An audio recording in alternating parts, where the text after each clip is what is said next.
Hey guys, it's Danny, and for today's 101 ingredient, we are covering watercress. Now, if you're not familiar with watercress, an easy way to think of it is as a salad green.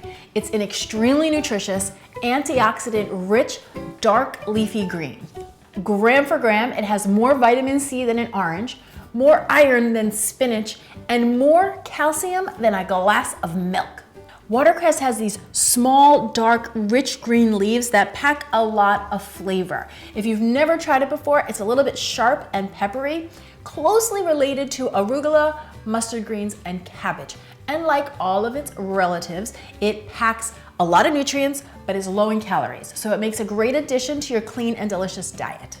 Now you can find watercress at the grocery store all year round, and what you're gonna see is that it's sold in these little bunches. So you either see it with a rubber band wrapped around it like this, and then the ends are cut off. Sometimes you'll see it loose like this, where it's still attached to the root, which is awesome because you know it's really fresh because it's literally still living. And then sometimes you're gonna find it in a bag like this. And this is a brand I really like. It's Live Gourmet's Living Upland Cress, and then their organic version, Grower's Peat. Both, again, are still attached to the roots, so you know that this is very fresh watercress. What you want to look for is that the leaves have this nice, dark, rich, healthy green color and that they look alive. You don't want anybody rotting or beat up. And personally, I love to look for bunches that have nice, thin stems, because the thinner the stem, the more tender the watercress. Once you get the watercress home, you just want to have it in a plastic bag and store it in the fridge. So if it already came in a plastic bag, great, just pop it in the fridge. Otherwise, you can use the plastic bags that you get from the produce section at the grocery store. Just get all the air out and then make sure you have it wrapped nice and tightly around your watercress. Then when you're ready to use your watercress, you're just gonna give it a rinse under some cold water and then either pat it dry with some towels or give it a run through your salad spinner.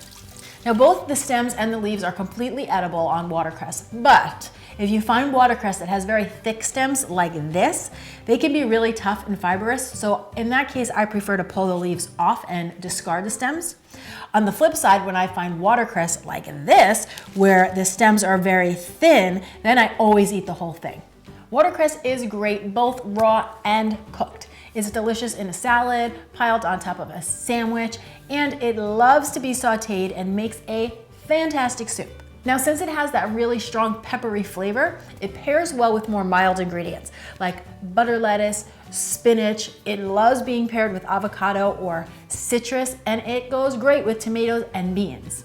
Now, if you're feeling like you're not quite sure where to start with watercress, try this very simple, delicious salad. Combine 1 peeled and diced cucumber, a half a cup of fresh chopped parsley, and then 1 bunch of watercress. Now remember, if you've got those thick stems, you'll want to take them off, but mine are nice and thin and tender, so I'm using the whole thing.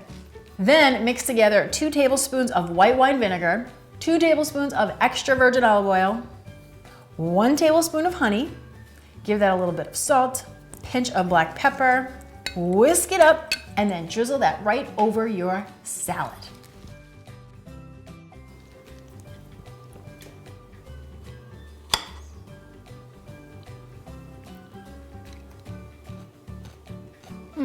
It's so light and refreshing, but you still get that kick from the watercress. This would be the perfect place to start with watercress. And make sure you come back on Thursday because I'm gonna show you guys how to make a super delicious, super easy watercress soup. Thanks so much for watching, guys. I'm Danny Spees, and I will see you next time with some more clean and deliciousness. It's closely related to mustard greens, arugula, and cabbage.